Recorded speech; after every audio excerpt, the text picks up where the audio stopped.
குண்டுமல்லி செடி உங்கள் வீட்டில் இருக்கா? உங்கள் வீட்டில் குண்டுமல்லி செடியெல்லாம் நிறைய பூக்கலையா? அப்படின்னா நான் சொல்லக்கூடிய டிப்ஸை நீங்கள் ஃபாலோ பண்ணி பாருங்கள். சும்மா அற்புதமாக பூக்கும், ஓகேங்களா?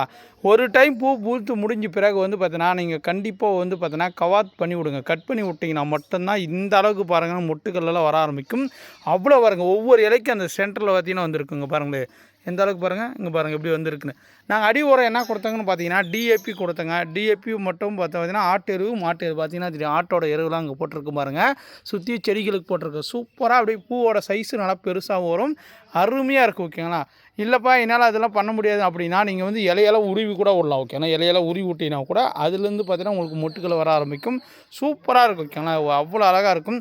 ஒரு வீட்டான வச்சுருக்கேன். நானும் பார்த்தீங்கன்னா ஒரு வீட்டு முன்னாடி காம்பவுண்ட் ஓரம் தான் வச்சுருக்கேன், ஓகேங்களா? இந்த மாதிரி நீங்கள் டிப்ஸை ஃபாலோ பண்ணி பாருங்கள். இல்லை பார்த்தீங்கன்னா நல்லா போட பூ சைஸ் வரலன்னா நீங்கள் தண்ணி நல்லா பாய்க்கணுங்க. அதிகமாக தண்ணி ஈரப்பதக்கூடாது. ஒரு நாள் விட்டு ஒரு 2 நாள் விட்டு அந்த மாதிரி விட்டிங்கன்னா போதும். சூப்பராக உங்கள் வீட்லேயும் குண்டுமல்லி செடிகள் அருமையாக பூக்கும், ஓகேங்களா? குண்டுமல்லி செடியை பொறுத்த வரைக்கும் பார்த்தீங்கன்னா வறட்சி தாங்கி வளரக்கூடியதுங்க. நீங்கள் நிறைய தண்ணி விடக்கூடாது, ஓகேங்களா? பாருங்கள், இது சின்ன செடியாக இருந்தாலும் இங்கே பாருங்கள் எவ்வளோ முட்டுக்கள் வச்சுருக்குன்னு பாருங்கள். இந்த அளவுக்கு பார்த்திங்கன்னா நாங்கள் எந்த அளவுக்கு பராமரிப்பு பார்த்திங்கன்னா சும்மா லோவான பராமரிப்பு தான். அப்பப்போ தண்ணி விடுவோங்க. அப்பப்போ உரம் இருந்தால் க்ளீன் பண்ணிவிட்டு உரம் போட்டு விடுவோங்க. ஆட்டெரு மாட்டெருலாம் கீழே போட்டிருக்கு, நீங்களே பாருங்கள், ஓகேங்களா?